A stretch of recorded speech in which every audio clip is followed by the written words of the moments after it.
خدمت همه دوستان عزیز، خدا کنه که انشالله خوب و خوشحال باشین، در حفظ و امان الله سبحانه و تعالی باشین. دوستان عزیز، اما طوری که در ویژه برنامه های ما دوستان و عزیزان از داخل و خارج برای ما نظریات و پیشنهادهای دادن که شما یک بخشی از برنامه های برنامه های خیری داشته باشید.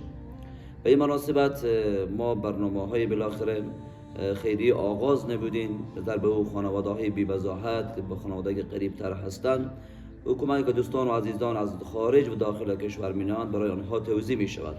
پس برای نظر به درخواست شما عزیزان خیرین محترم که برای ما پیشنهاد نمودیم و یک سری از برنامه های خود روی بخش های خیریه انشالله آغاز نمودیم و امید است که در این راستا انشالله ما را همکاری بیشتر نمایید و ما را بالاخره در سلسله برنامه ما انشالله که به جریان میشین.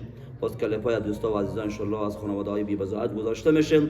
چه خوب است که ما را در این راستا همکاری نمایید. گرچه بسیار یک مسیر پرمشقتی است، بسیار یک مسیر طولانی است، اما به خاطر از اینکه یک پول ارتباطی بین خیرین خود و فقرای عزیز خود باشین که امید است که دستاورد برای ما و شما دوستان و عزیزان باشه.